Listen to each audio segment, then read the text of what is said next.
Hey crew, coming to you with this video to go over a little fitness challenge for you guys. So, starting in the month of May, we're going to do a kettlebell swing challenge throughout the entire duration of the month. So whether you are a very beginner level on your fitness level, or maybe you're very advanced or somewhere in between, you are going to be able to participate in this. So, throughout the month of May, we're going to challenge you to do 100 kettlebell swings every day you are training. So whether you're coming in here, whether you're outside of here, or wherever, every day, like at the end of your training day, at the end of your training session, or maybe even on a non-training day, complete 100 kettlebell swings. So, why kettlebell swing? So a kettlebell swing is going to go through a very fundamental movement pattern, being a hip hinge. A hip hinge is something, as humans, we do on a everyday basis of our life.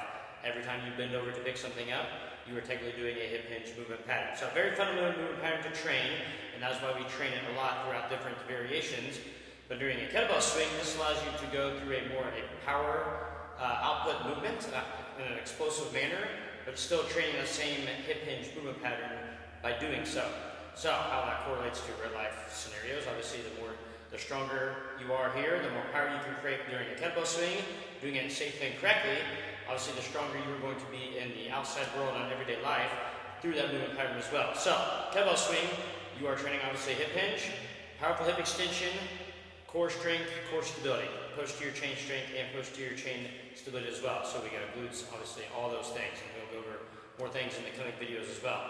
So, to do a hip hinge correctly, do a kettlebell swing correctly, a couple things you need to consider. One, hip hinge is going through a bending over motion, moving about the hip joint, maintaining a neutral spine, and just a very minimal bend of the knee joint. So when I get set, rather than just bending over and to try to pick something up with a very rounded spine, I want to more create good hip hinge mechanics by pushing my hips backwards, maintaining a nice flat back neutral spine, and a very minimal bend of the knee, whether I'm just bending down and pick something up, or rather I'm going to swing this kettlebell here. So, to work on training that, work on setting up for a kettlebell swing specifically, I'm going to set up toward that kettlebell is going to be out in front of my feet a good foot and a half. To start out, this will set me in a position to when I go into my first rep to get in a proper load position at the bottom to be able to go smoothly transition into my first swing at the top. So, when I get set, I want roughly about a hip width stance, maybe slightly wider depending on what feels most comfortable to you. Toes should be fairly straightforward, maybe slightly turned out. I want to create good torque through the hip by creating extra rotation, like I'm trying to screw my feet into the ground, creating tension there. Now, when I get set at the bottom, I'm going to push my hips back into the hinge position, create good stability through my trunk, stay tight through my core.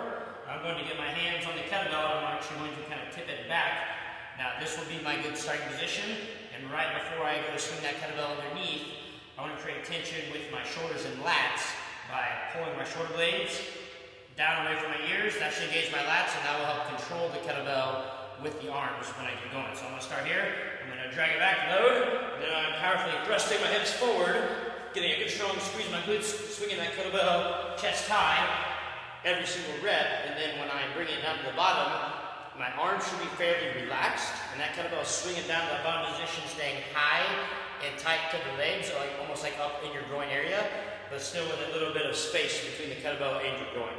So it should not be traveling down below the knees. So that comes with creating good tension through shoulders and lats, like I talked about at the bottom, and not trying to use your arms to do much swinging of the kettlebell. So, set up the kettlebell with it out in front, ending and starting position out there, hinge down, get in that low position, tip that kettlebell back, screw the shoulders in place, drag it back, powerfully extend, control the kettlebell at the bottom, maintain a good neutral spine, finish your rep, set it back down in that starting position, complete your set. So, if you are a beginner, you might want to work on just doing one rep at a time, getting set, up, swing, and then set it back down, resetting, going into the next rep.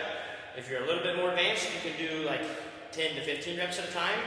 If you're really advanced, you can do like sets of like 25 to even 50 at a time until you can accumulate your 100 reps that way. So, as you go through the month of May, every training session, if you can complete 100 kettlebell swings in any fashion, I will go over obviously some different variations of rep schemes throughout the coming weeks.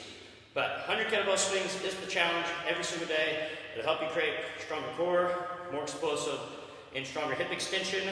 Can translate to stronger deadlifts, things outside of here as well. So, if you want to participate, all you gotta do is have a kettlebell, find some space, find a little bit extra time within your training days. If you have any questions, reach out guys. Hope you enjoy. Thanks.